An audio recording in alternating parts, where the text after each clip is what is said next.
하나님 말씀 신약성경 야고보서 4장 6절 말씀부터 12절에 있는 말씀입니다.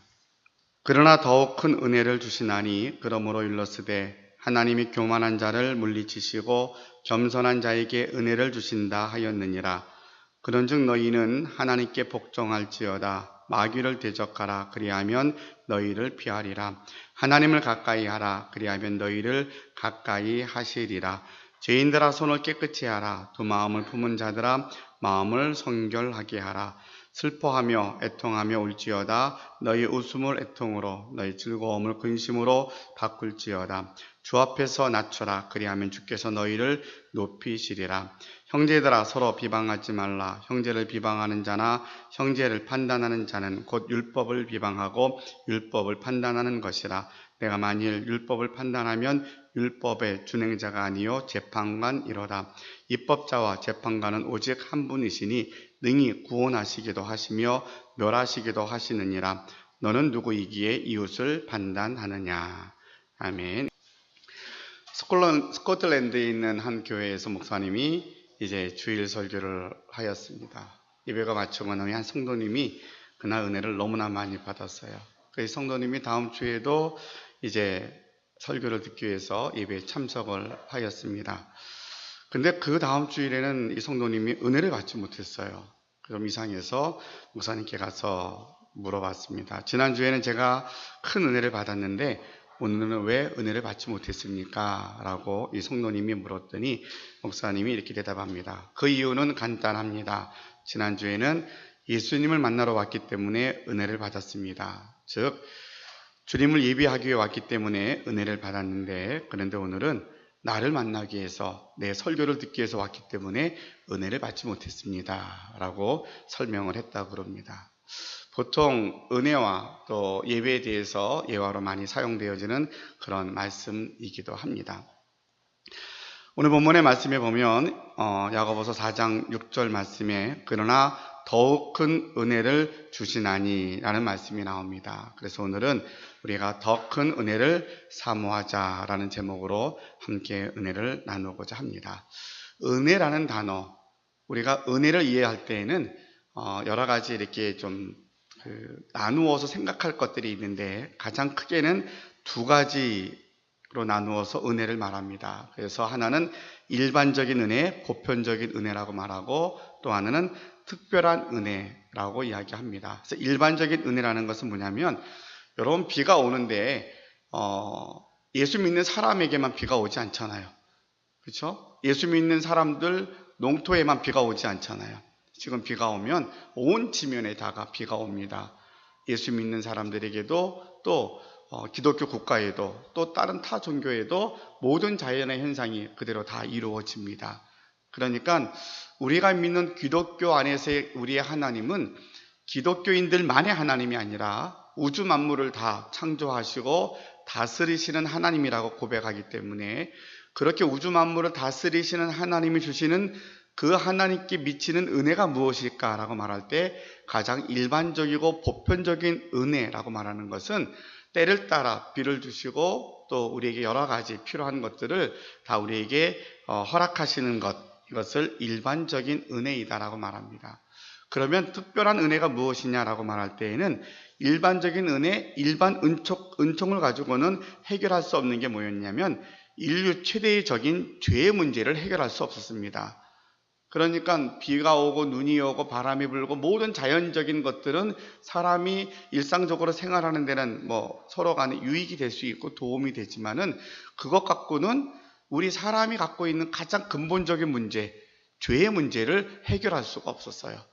그래서 이 죄의 문제를 해결하기 위해서 하나님은 당신의 독생자를 이 땅에 보내주셨고 누구든지 그 예수를 믿기만 하면 바로 죄의 문제가 해결되고 구원을 받아서 영생을 얻고 그래서 칭의와 성화에 이르게 됩니다 라고 우리가 함께 말씀을 배웁니다. 바로 이 은혜가 특별한 은혜입니다. 그러니까 우리가 예수 믿는 사람들이 모든 게 다 은혜로 삽니다, 은혜입니다 라고 말할 때에는 크게 두 가지 은혜에 대해서 우리가 먼저 생각을 해야 되는데 일반적인 은혜와 특별한 은혜가 있다. 그래서 여러분들은 지금 다 특별한 은혜를 경험한 사람, 또 특별한 은혜를 뭔가 좀 궁금해서 와 있는 우리 처음 나온 친구들도 있는데, 이제 그런 우리들이 예배를 드리고 있는 겁니다.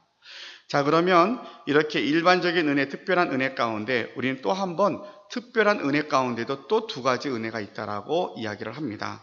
이 특별한 은혜, 은총 속에서는 모두가 누구든지 다 예수님을 믿기만 하면 구원받습니다. 저희가 요새 새벽에 로마서를 계속 공부하고 있는데, 사도 바울이 로마 교회에 쓴 로마서에 보면 가장 중요한 게 믿음으로 구원받습니다라는 거예요. 모든 사람이 다 죄인입니다. 유대인도 죄인이고 헬라인도 죄인이고 이방인도 다 죄인입니다. 우리가 할례 받았다고 해서 구원받는 거 아니고요. 어떻든 이 죄값을 해결해야 되는데 그 길은 오직 믿음으로만이 가능합니다. 믿음으로만이 구원받는데 그 믿음의 내용이 무엇입니까? 그 믿음은 내가 죄인인 것을 인정하는 것과 누군가 내 죄값을 대신 치러줘야 되는데, 이 죄값을 치러주신 분은 나와 똑같은 사람이어야만 되지만 죄는 없어야 됩니다.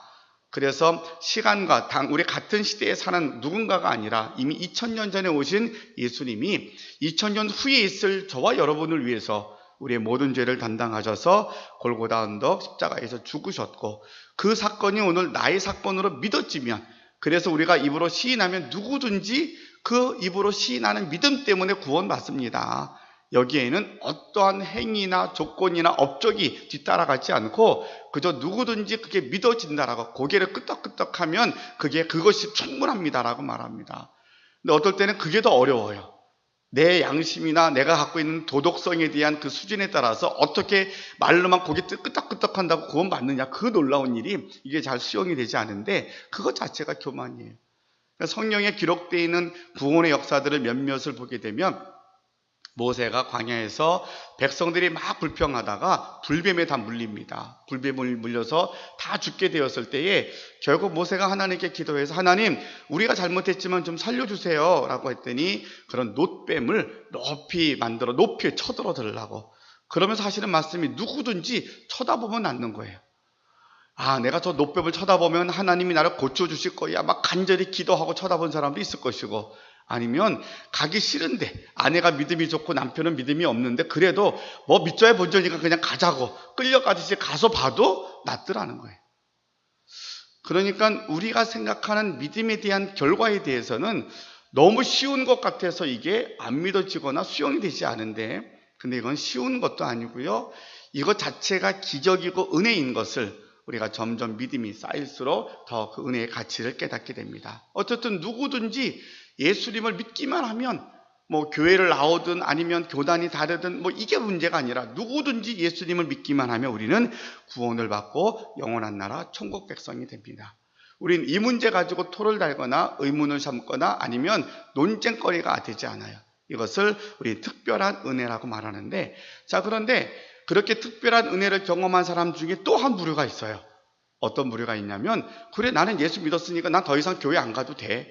뭐 죽기 전에 예수님이 십자가에서 돌아가실 때에 세 사람이 십자가에서 같이 이제 처형을 받게 되었는데 양쪽의 강도가 있었거든요. 그래서 한쪽 강도, 우리 보통 오른쪽 강도라 그러는데 성경에는 오른쪽 왼쪽은 나와 있지 않아요. 어쨌든 한쪽에 있는 강도는 예수님을 막 저주하고 비아냥거립니다. 아니, 내가 구원자고 메시아면 한번 우리도 좀 어떻게 좀 해보자, 덕을 좀 보자, 막 그렇게 비아냥거리는데, 또 한편에 있는 강도는 야, 우리는 죄가 많아, 죄 때문에 죽는 게 마땅하지만 이분은 그런 게 아니야. 그러면서 죽어가면서 말합니다. 당신이 낙원에 갈 때 나도 좀 어떻게 안 되겠냐고 이렇게 부탁을 해요. 그래서 예수님이 그래, 내가 낙원에 갈 때 너 같이 갈게. 그래서 우리는 그 한편 강도가 예수님과 함께 십자가에서 죽었지만 그가 구원받았다고 하는 데에 대해서 아무도 의심하지 않습니다.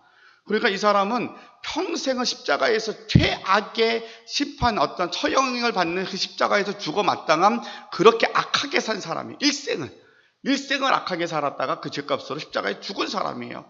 이 사람이 살아나서 착한 일을 단 하나도 한 일이 없어요. 그런데도 불구하고 그 자리에 죽는 그 순간, 그 한순간에 그가 예수님 앞에서 고백함으로 낙원에 이르렀다고 말합니다.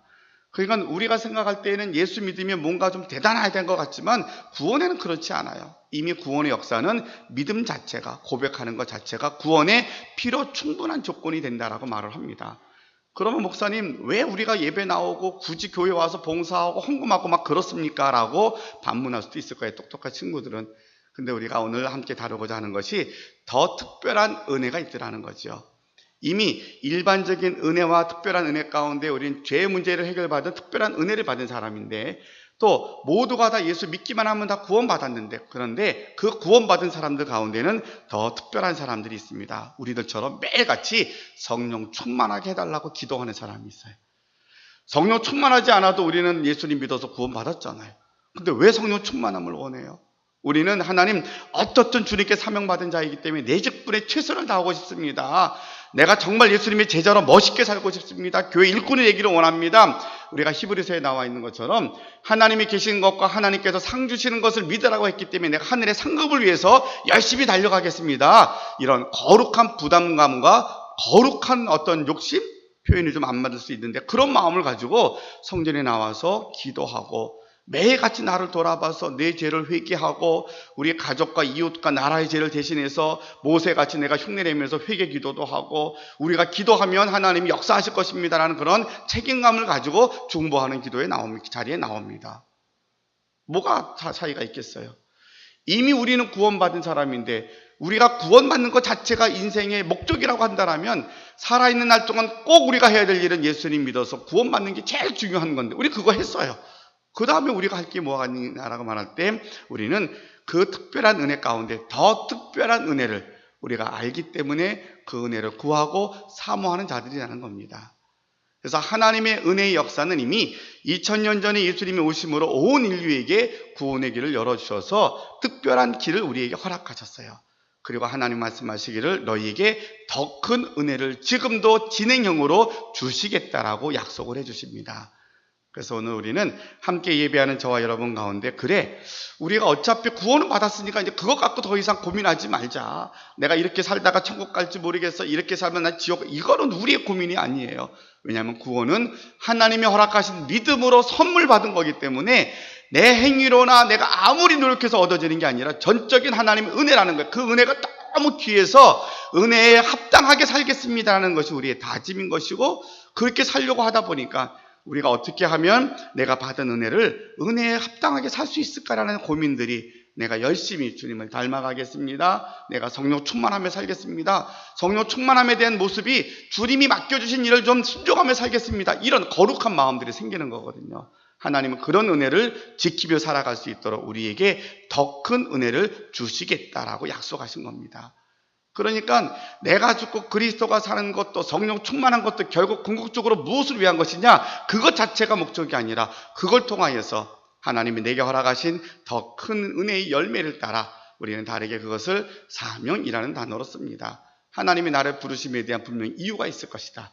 뭐 대단하게 선교사가 되고 선교하다가 순교하고 뭐 이게 아니라, 여러분이 예수님 때문에 고민하고 예수님과 함께 살아가는 모든 것 자체가 사명이라면 그 사명을 따라 살아가는데 내가 정말 주님의 더 큰 은혜가 필요합니다. 그래서 더 큰 은혜를 사모하고 더 큰 은혜가 무엇인가를 배우게 되고, 어떻게 하면 더 큰 은혜를 받아서 정말 이 땅에서 짧은 인생을 사는데 후회하지 않게 정말 내가 마지막 순간까지 열심히 달려가다가 정말 주님 앞에 부르심 받았을 때에 주님 앞에 섰으면 우리가 착하고 충성된 종이라고 큰 상급 받을 수 있다라면, 여러분 그 그림을 이렇게 우리가 소망 가운데 그려보면 혼자 막 웃음이 나지 않습니까? 아, 정말 내가 그렇게 살고 싶다.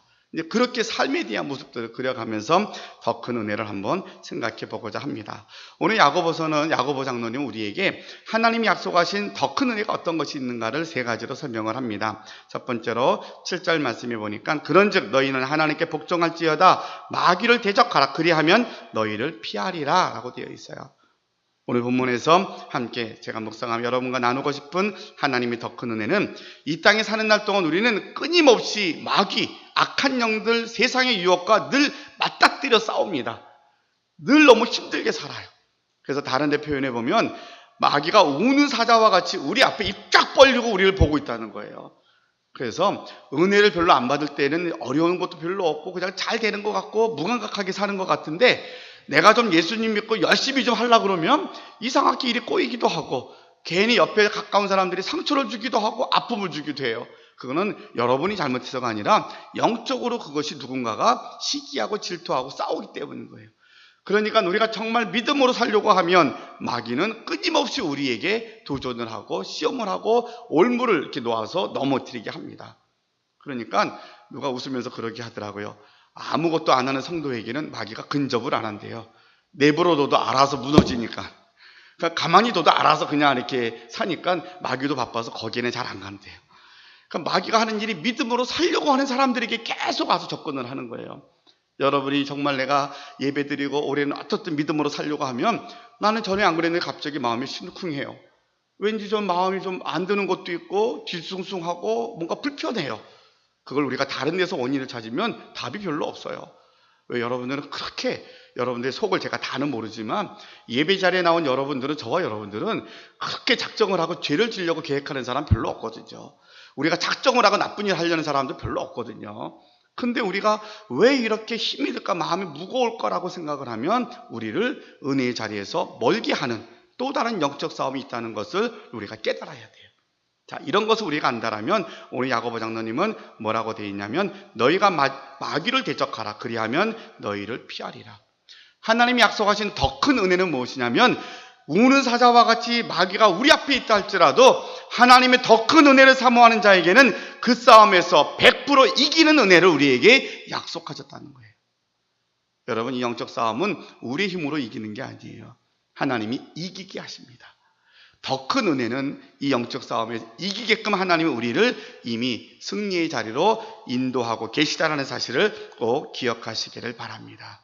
이게 더 큰 은혜예요. 그러니까 인생은 산 넘어 산이고 계속 싸움의 연속이잖아요. 내가 공부와 싸워야 되고요. 시험과 싸워야 되고요. 직장에 나가도 또 일과 싸워야 되고요. 관계와 싸워야 수많은 일들이 있는데 이런 영적인 마귀와의 싸움뿐만 아니라 우리 삶의 전투와 같은 현장에서 은혜를 구하는 자들, 나는 은혜 받았습니까? 천국 갔습니다. 이 특별한 은혜가 머물러 있지 않고 더 큰 은혜를 사모하는 자들에게는 이 땅에서의 모든 삶에서 이미 이기는 승리에 대한 확신을 우리에게 약속하셨다는 거예요. 그것만 보장이 되면 뭐가 걱정이 돼요? 그렇죠? 승리만 보장이 되면 아무리 그 상대방이 뭐 대단하다 그래도 뭐가 걱정이 돼요? 이미 내가 이기는 건데. 우리 이 땅의 삶은 이미 더 큰 은혜를 사모하는 자들에게는 하나님이 이 큰 싸움에서 이기는 은혜를 우리에게 주시겠다라고 약속하십니다. 두 번째로는 본문의 말씀 8절입니다. 하나님을 가까이 하라 그리하면 너희를 가까이 하시리라. 하나님이 더 큰 은혜를 주시는 그 더 큰 은혜는 하나님이 우리와 가까이 하시겠다는 은혜입니다. 하나님이 우리랑 가까이 하시겠다는 거예요. 그분이 나와 동행하시는데 동행하는 게 아니라 내 안에 내주해 주시겠다는 약속이에요. 우리가 좀 권력 있는 사람, 돈 있는 사람, 능력 있는 사람에게 옆에 가까이 근처만 가도 사람들은 괜히 감동이 되고 막 좋아하잖아요. 요새는 어린아이들은 학생들은 연예인들을 그렇게 좋아하잖아요. 그래서 그 고민 있는 상담하는 프로그램에 잠깐 보니까 이 딸아이가 아빠한테는 그 쌀쌀맞은데 방탄소년단인가요? 그 친구들이 너무 좋아하는 거예요. 그래서 그 친구들이 말만 하면 애가 어쩔 줄을 몰라요. 그래서 그걸 고민을 갖고 이야기했는데 마침 그 연예인 나와서 마주했어요. 그래서 그 옆에 있는 연예인이 하는 얘기가 야, 네가 아빠한테 이렇게 사랑한다고 안아주면 내가 손도 키스해줄게. 그러니까 애가 막 자지러지더라고요. 너무 어찌할 바를 모르는 거예요. 그러니까 아빠를 사랑해서가 아니라 그 자기가 좋아하는 연예인이 그런 것이 좋아서 아빠한테 버덕석 알아버리더라고요. 그러니까 아빠가 멋쩍어가지고 이게 좋아해야 되는 건지 아니면 이게 뭔지 이 아이들이 그렇게 그러니까 자기가 좋아하는 누군가가 멀리서 이렇게 손으로만 키스를 보내줘도 이게 감동이 돼서 어찌할 바를 모르거든요. 내가 좋아하고 내가 사랑하는 사람들을 멀리서만 바라봐도 너무 좋은데 근데 우리가 신앙이 쌓이고 쌓일수록 우리가 알아가는 영적인 풍성함이 뭐예요? 하나님을 알아가는 은혜이잖아요. 하나님을 알아가고 이분이 대단하시고 놀라우신 은혜고 그런 하나님을 깊이 알아가는 그 은혜 속에 더 큰 은혜를 사모하는 자에게 하나님은 내가 너 안에 있을게. 내가 네 안에 내주하여서 너는 나의 역사의 현장에서 늘 함께하는 사람이 될 거야 라고 약속하셨다는 거예요. 여러분이 사는 모든 삶의 자리가 하나님의 역사의 현장인 거 아십니까? 우리 한 사람 한 사람들은 다 선교사고요. 하나님의 자녀들이에요. 우리는 다 역사를 새로 쓰고 있는 거예요. 어제 역사가 아니라 오늘의 새로운 역사를 쓰는데 이 역사는 하나님이 이끌어 가시는 역사예요. 그러니까 내 의지대로 판단하고 다 한 것 같지만, 그런데 이것은 하나님이 주장하시는 거다라고 내가 깨달아지는데, 이 깨달아지는 은혜가 하나님의 역사의 놀라운 사건 속에서 내가 그 안에서 주인공이 되어 있고 또 그 속에서 함께하는 은혜를 주님이 약속하셨다는 거예요. 더 큰 은혜는 이런 거구나. 더 큰 은혜는 우리가 말만 하면 기적이 일어나고 뭐 하늘에서 뭐가 떨어지고 이런 것도 있겠지만, 이런 게 아니라 내가 정말 하나님을 알아갈수록 이분은 정말로 대단한 분인데, 내가 그분을 사랑하는, 그의 사랑을 받았다는 게 너무 감사하고 감격에 내가 살아가야 되는데, 그분이 내 안에 계시고 내가 그분의 모든 사역의 현장 속에서 함께 한다는 것들을 주님이 약속하셨기에 이 은혜가 우리에게 더 큰 은혜로 다시 한번 사모하게 되는 줄로 믿습니다. 본문의 말씀 10절에 보니까 더 큰 은혜에 대해서 오늘 야고보는 세 번째로 이렇게 말합니다. 주 앞에서 낮춰라. 그리하면 주께서 너희를 높이시리라. 하나님이 약속하신 더 큰 은혜는 여러분들을 높여주시겠다고 약속을 합니다. 세상의 역사는 끊임없이 자기의 바벨탑을 쌓며 삽니다. 자기의 욕망, 자기의 욕심, 자기의 꿈, 목표를 갖고 살아갑니다. 그런데 그 목표를 다 이루었다 그래도 많은 믿음의 선배들, 믿음이 없는 수많은 대단한 사람들이 다 일생을 뒤돌아보면서 회고하는 것은 다 없을 묻자 하나 딱 쓰고 끝나잖아요. 허무하잖아요. 그게 인생이고, 그걸 또 모르고 살아가는 사람이 대부분인데, 수많은 사람들은 다 인생은 허무해요. 나이가 들수록 젊었을 때는 전혀 안 늙을 것 같고, 나이가 들어도 내가 힘이 있을 것 같은데, 나이를 이길 수 있는 사람은 세상에 아무도 없더라고요. 나이를 아무도 못 이겨요. 시간이 갈수록 내 의지로 할 수 없고, 이젠 대한민국의 수많은 어르신들은 자식들한테 불편하니까 다 양로원에, 요양병원에 다 들어가 있는 것이 우리의 현실이고, 우리가 그 길을 가야 될 길인지도 우리가 어떻게 할 수 없을 거예요. 근데도 사람들은 자기가 높아지려고 수많은 수단과 방법을 가리지 않고 남을 밟고 일어서야만이 세상은 이기는 것이라고 말하니까 자기 것을 더 많이 이야기하려고 그래요. 근데 우리가 아는 것처럼 좀 부끄러운 얘기지만 우리나라에 자랑할 게 참 많은데, 그 중에 좀 부끄러운 게 우리 대통령님도 생각하면 마음이 아파요. 역사가 그러니까 어떻게 역사가 이어질지 모르지만, 저는 정치에 대해서는 별로 크게 이렇게 관여하거나 이념적이진 않아요. 그러나 그 한 가지는 기도해요. 하나님, 앞으로의 우리 대통령은 조금 은퇴 이후에 부끄럽게 백성들 앞에 이런 일 다시 반복하지 않게 해달라고, 이런 기도를 해요. 여러분, 대통령이 갖고 있는 권한이나 그 자리가 얼마나 높은 건지 사실 실감이 안 나죠. 우리 매일 대통령님도 은퇴 끝나고 나면 이렇게 재판 받는 모습 보니까 이게 좀 부정적인 생각이 많이 들어서 우리 학생들에게도 그럴 것 같은데, 대통령의 자리는 보통 자리가 아니에요. 특별히 대한민국이라는 이 나라의 정도의 대통령이면 어마어마한 자리인 거예요. 그런데도 그 자리가, 그 명성이, 그 권력이 다 무너지잖아요. 사람이 힘으로 세워진 것은 다 무너져요. 사람에 의해서 높여진 것은 다 오래가지 않아요. 근데 하나님이 허락하신 더 큰 은혜의 가장 중요한 것은 하나님이 높여주시는 거예요. 사람이 높이는 것이 아니라 하나님이 여러분들을 높여주시면, 우리를 높여주시면 세상에 그 어떤 누구가 깎아내리려고 해도 내려지지 않아요. 그 사람들이 도리어 해를 당할 거예요. 우리가 은혜 안에 살고 더 큰 은혜를 따라 살아갈 때에 하나님께서 우리를 존귀한 자로 높여주시고, 정말 하늘의 별과 같이 빛나는 자로 하나님께서 우리를 세워주시겠다고 약속을 해주십니다. 그러니까 우리는 보편적인 은혜, 일반 은혜와 특별한 은혜 가운데서도 우리는 성령 충만함을 사모하고 어떻든 주님 닮아가고 제자가 되겠다고 하는 우리에게는 약속하신 더 큰 은혜가 있다고 그랬어요. 더 큰 은혜에 대한 것 세 가지 우리가 살펴보았는데, 그래? 정말 하나님의 그 은혜를 주시는 것이 얼마나 소중한가 하는 것을 우리가 기억하면, 어떻게 하면 이 더 큰 은혜를 우리가 받을 수 있을까 하는 것을 또 말씀을 통해서 찾아보게 됩니다. 그래서 오늘 본문의 말씀 6절의 말씀에 또 보면 이렇게 말씀이 되어 있습니다. 그러나 더 큰 은혜를 주시나니 그러므로 일렀으되 하나님이 교만한 자를 물리치시고 겸손한 자에게 은혜를 주신다 하였느니라.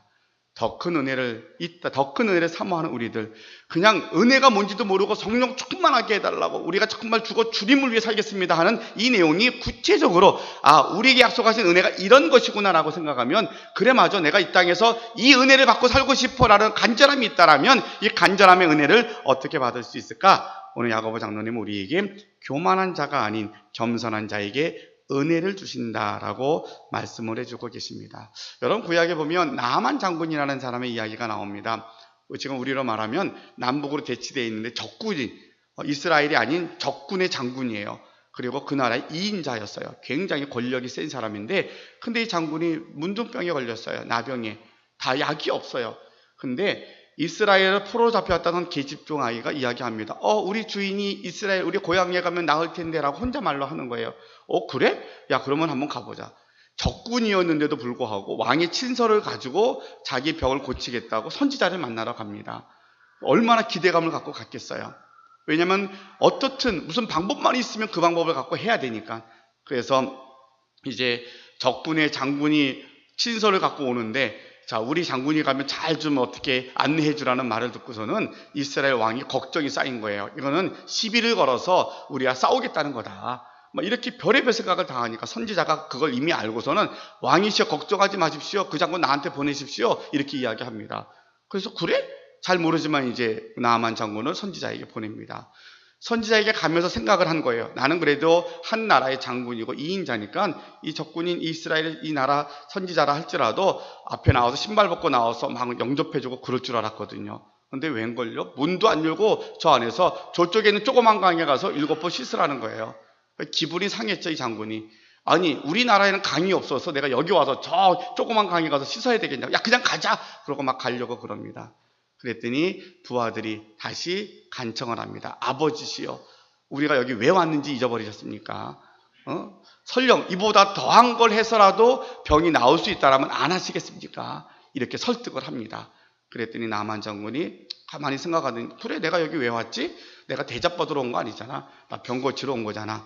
이렇게 자기가 생각해서 결국 그냥 믿음으로 했는지 모르지만 가서 씻는데 6번까지는 아무 표가 안 나다가 7번째 씻어 나오니까 몸이 어린아이처럼 깨끗이 씻어졌다라 그럽니다.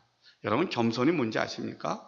이 나아만 장군을 통해서 배우는 게 뭐냐면 자기가 선지자 앞에 왜 갔는지를 잊지 않는 게 겸손인 거예요. 자기는 나병에 걸려 있고 내가 병이 낫게해서 거기 갔잖아요. 근데 거기 가서는 자기 자존심 때문에 자기 기분이 상했다고 에이 돌아가자 그러는 거예요. 잊어버린 거지 자기가 왜 왔는지를. 결국 그러다 보니까 이제 여러 가지 시행착오가 겪어서 나중에 결국 병을 고쳤지만 겸손이 무엇일까?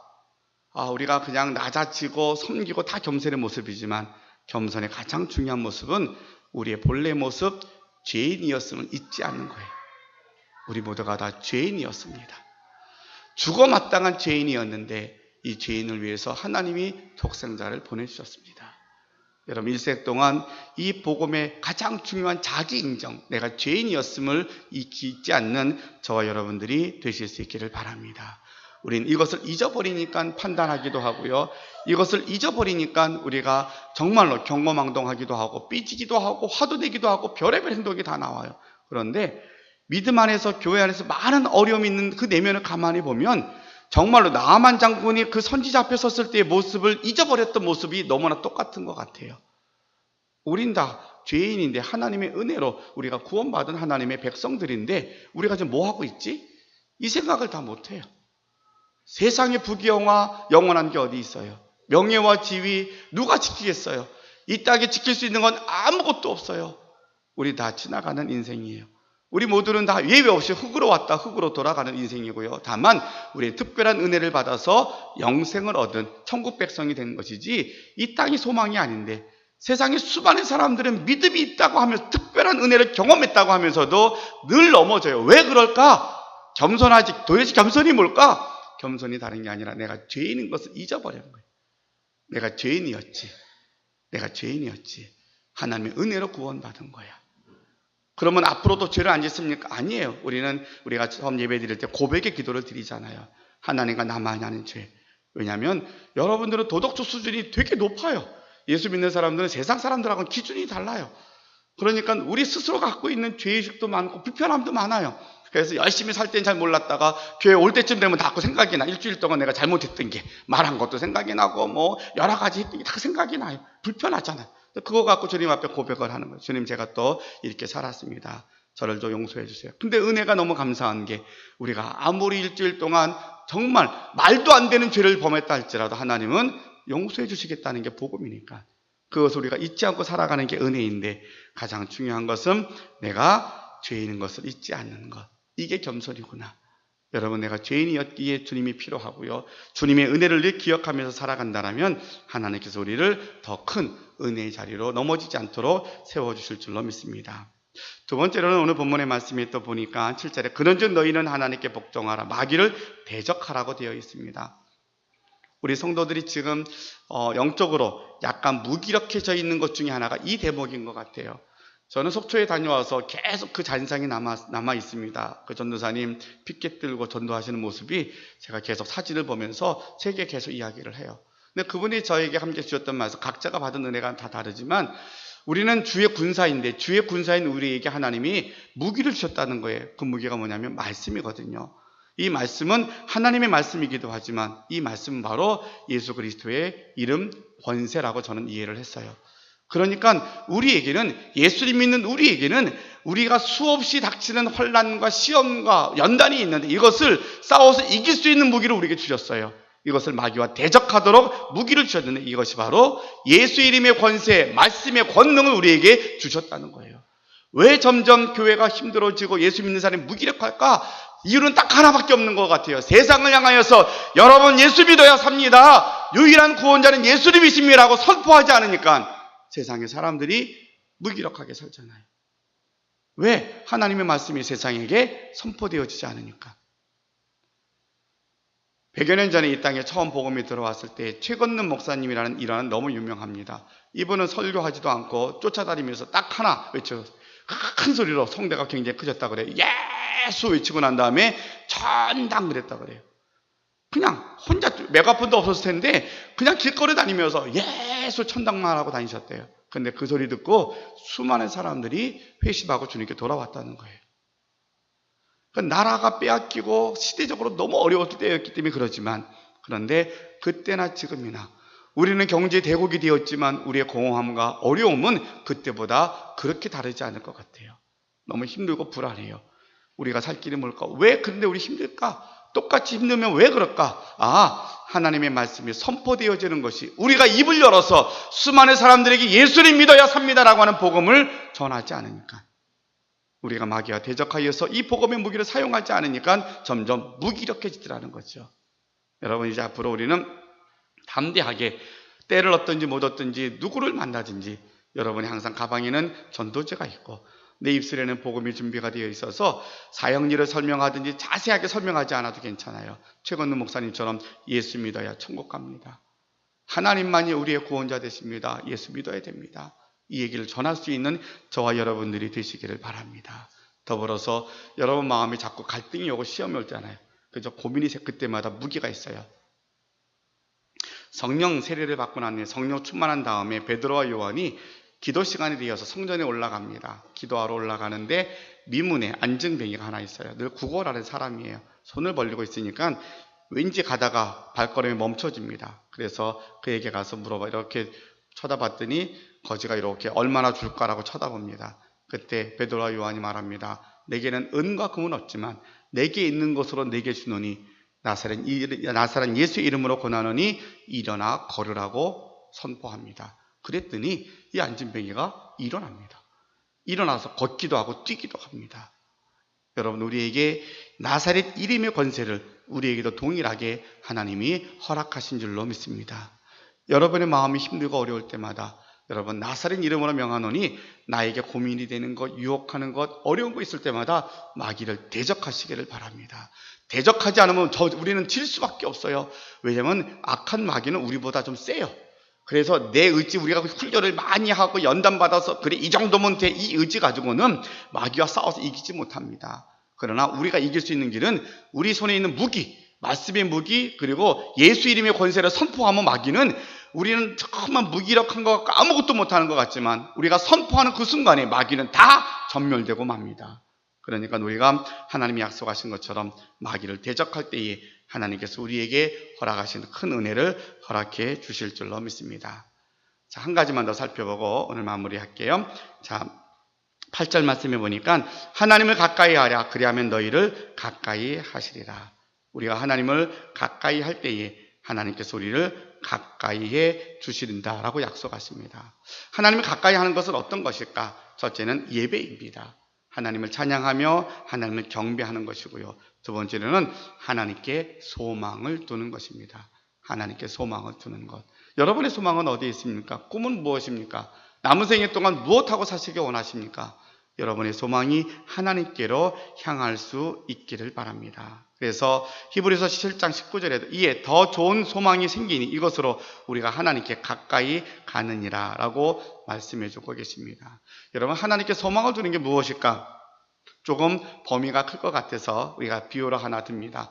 이스라엘의 첫 번째 임금이었던 사울왕의 이야기가 나옵니다. 원래 겸손해서 하나님이 그를 왕으로 삼아주셨는데 이 사울왕이 하나님 말씀에 불순종합니다. 옛날에는 전쟁을 하면 좀 무서웠어요.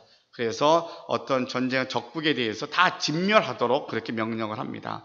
사울왕이 전쟁에 나갔는데 하나님이 너희가 이번에 전쟁에 나가면 다 죽여라, 이게 명령이었어요. 근데 전쟁이 끝이 났어요. 대승을 했어요. 선지자가 가서 보니까 하나님, 야, 사울이 내 말 안 들은 것 같아 라고 해서 선지자를 보냈어요. 선지자의 왕에게 가가지고 왕이시여, 짐승의 소리가 들립니다. 다 우리 하나님이 죽이라고 그랬잖아요. 그랬더니 가만히 있다. 아니라고, 다 죽였다고. 근데 이 소리가 나는 건 뭡니까? 그랬더니 아차, 그거는 하나님께 예배 드리려고, 내 생각에는 하나님께 좋은 것이 있으면 예배 드리는 게 옳은 것 같아서 하나님께 제사 드리려고 좋은 거 빼놨습니다. 그랬더니 선지자가 말합니다.